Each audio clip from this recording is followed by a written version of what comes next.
Morning everybody, welcome to Indycar on Thursday the 23rd of August. I'm Gordon Ross, and today we hear that the Tory party is about to issue what they are calling technical advice papers for businesses in the UK on what to do in the event of a no-deal Brexit. Now this is very much in, in the traditions of a British public information film, a bit like during the Cold War, where they would advise people what to do if there was a nuclear attack, where you would duck and cover, where you'd hide under the table and hope for the best. In this particular case, nobody knows quite what the advice is going to be, but I would imagine it's going to take the form of preparedness. In other words, hardening businesses for the coming storm, battening down the hatches, making sure that they haven't borrowed too much money and that the staff they have taken on they can afford to keep going, and to let go any staff that they don't need before the bolt hits, before we hit the iceberg and start to sink. One of the things that this launch of this paper today fails to mention is the fact that in the event of a no-deal Brexit, which is actually the likely outcome of the current situation, but in the event of that, there won't be any transition period, and Britain will leave the European Union on exactly the date set on the 29th of March, and therefore in April of next year we will be adrift without any trade deals with anybody really, other than the ones we had before with countries outside of the EU. But the problem also is that we won't be able to strike a trade deal with America that does us any good either, because the Americans are isolating themselves and preventing anybody from importing anything into the USA that could be made there by US workers. So Britain is going to be in a pretty sorry state. There will be large tariffs to apply to all goods going out and coming in. British farming will be decimated by this decision because much of the stuff that we produce in the UK is for export. Of nearly 50% of farming produce goes out to Europe, so that's going to be hit very hard. Also, much of our dairy produce, which we buy in our supermarkets, comes from the EU, and that is likely to go up in price by somewhere between 30 and 40%, almost overnight. So food is suddenly going to become not only expensive but scarce, as well as the food that does come into the country is going to be held up in customs for quite a long period of time, while the huge queues of lorries that have backed up along the motorways sit and wait for days for the customs to check all their loads. It will be chaotic, and there will be shortages, and they will need to stockpile goods, they will need to stockpile food, they'll need to stockpile fuel, they'll need to stockpile gas, they'll need to stockpile everything, medicines, equipment, the kind of things which people need every day, particularly those with ongoing chronic health conditions, need to be imported and stockpiled. So there's going to be a frantic period of activity all the way up to the wire, where businesses and people are preparing for this pretty terrible event, because it is going to be the biggest financial, economic and political shock that the UK has ever faced. Going into the EU was a gradual change. Coming out of it is going to feel like dropping out of a plane without a parachute. Other people have been contacting me recently about what will happen to Scotland, and some people are saying we should wait until things get much worse, till jobs are lost and businesses go under, before we call our next referendum. And that opinion is that we have to wait until it hurts, even though it's a risky strategy, and we'd have to wait to get the Section 30 order. Well, maybe that's true, but the point is, can we afford to wait that long? How much damage will Scotland be able to take before it's not capable of deciding to go for independence, before Scotland's economy is damaged so much that independence becomes impossible? Now remember, the amount of damage that's done by Brexit could be fatal to some Scottish businesses, because we do rely much more on exporting than the English do, because England's economy is based on borrowing and services. Our economy is mixed, based on a lot of different things, but we have a heavy presence in exporting, and we have export surpluses because we're very good at it. And if those exports are suddenly hit by massive tariffs going into Europe and countries of the European Union, and we are struggling to export in other countries because we're firefighting the losses to the EU, there's going to be problems all across the country.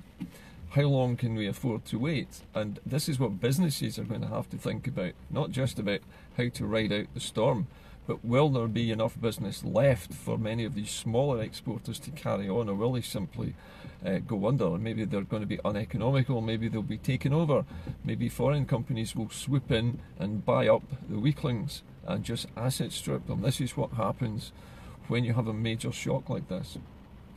However, there are some rays of sunshine, rays of hope on the horizon. One of those rays of hope comes in the form of the new constitution being proposed for the new Scottish state, for when we do leave the UK. And one of the things that is being worked on at the moment, which most people don't realise, is the blockchain economy. You've heard me talking about this. The blockchain economy is something which is coming and will be coming very soon in Scotland.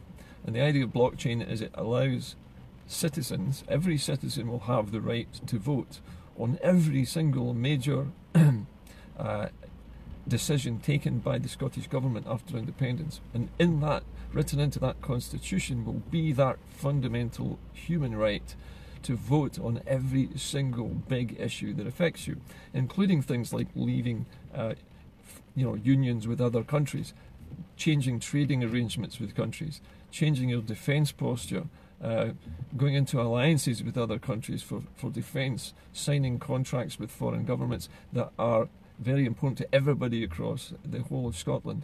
Anything, in fact, that changes the legislation in Scotland in a blockchain democracy will be able to be voted on by everybody through a mobile phone in a period of just 2 days. Before the government takes a decision, it has to consult the people. The people have to decide whether they want it or not before government takes the decision. This is what is wrong with the United Kingdom's democracy. It has a representative government which makes mistakes, which we then have to clear up with the government which comes in later. By having a blockchain economy, all of those mistakes can be simply avoided by people being educated and involved in the governance of the country right from the outset, right from the writing of the Constitution. Everyone has the right and responsibility to vote. Everybody will be registered to vote, no exceptions. Anybody who doesn't vote, well, they may be subject to some kind of fine, but the point of the Constitution is every person who lives in Scotland must participate in the decision making of the nation. There's no more sitting back and hoping that the government somewhere else is going to solve our problems for us. This is what's wrong generally with Western democracies, is that we rely on an elite group of people who we assume know what they're doing to take decisions which affect all of us every day. And the situation we face with Brexit is one of those examples of how that goes wrong. When a government which doesn't represent you, which you didn't vote for, makes a decision against everything that you stand for, and there is no way for you to change the course of that decision after it's been taken. This is why we're Brexiting. We're Brexiting because we have no democratic power in Scotland to change anything, because our decisions made about Scotland are made in another country. They're made in England. They're not made here. They're not made for us. They're not made on our behalf.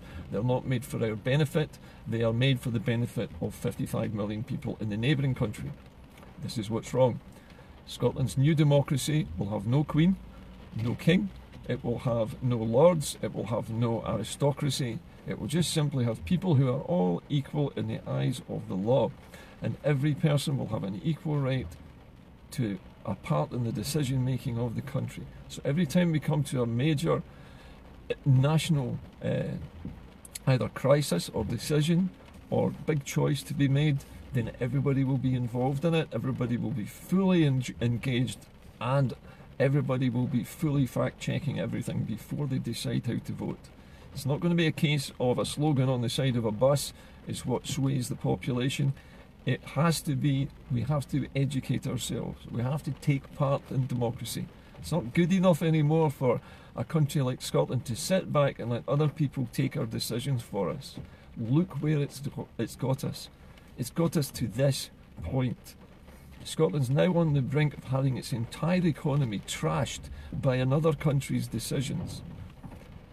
We can tell the Europeans as much as we like that we voted against Brexit, but there's nothing they can do to help us. So long as we allow another country to rule us and allow another country's government to tell us what our decisions are, and allow another government to override the entire will of the Scottish people. 62% of us voted against Brexit. Only 38 voted for it.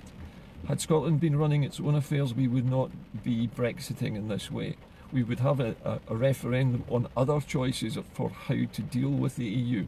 We might go into the European Free Trade Association by our own free will, but we would not be crucifying our own businesses because of decisions made in another country next door. So think about this.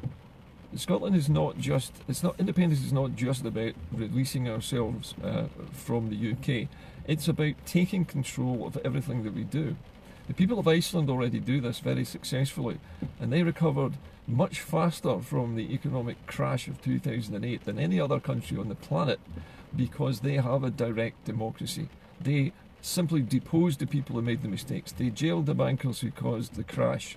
They got the money back for the people who lost it, simply because they run their own country democratically by giving everybody a vote on everything that they do that is of any major impact to the entire population. And this is what the new constitution of the Scottish Republic is going to do. I'm not afraid to say Scotland is going to be a republic. People worry about the word Republican because of the connotations it has, but remember, America is a republic. There are other republics across the world. Republics can be good, they can be bad, but a republic means that the people are sovereign. The people are in charge of the nation. Not a king, not a queen, not a president with all the power, but the people. And with the blockchain system fully embedded in our political landscape, then all of those decisions can be taken quickly and they can involve the entire population. Nobody can be left out using this system. Nobody will escape the responsibility of making decisions for themselves. And we have to get used to this. And our children have to learn that they have to make choices themselves, political choices. It's no longer good enough to allow somebody else in some other country to rule over you and take decisions for you that clearly are wrecking your own country. It's not good enough anymore. This is the 21st century. We are living with 18th and 19th century democracy in the UK, maybe even older than that. Paper and pencil ballots? What?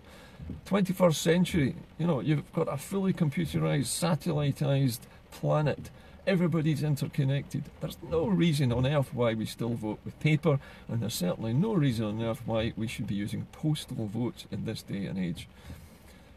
The digital economy, the digital Scotland is coming, and it's a case of we have to embrace it now, because if we allow ourselves to be dragged down into Brexit with the rest of the UK, we can't escape and we can't do any of this.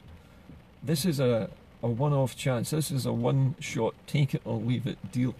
So when it comes to Brexit, forget it. When it comes to Scotland becoming a republic, a democratic republic, like the United States, just as an example, like Canada, like anywhere that's a republic, republics are people's countries. They're not lords' countries, they're not queens' countries. They don't belong to an elite. Blockchain also eliminates corruption.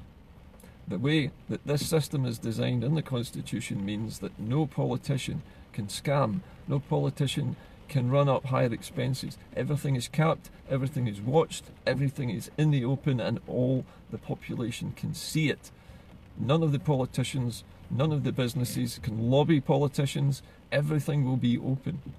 We won't be getting our political decisions made by big corporations anymore, because lobbying will be illegal.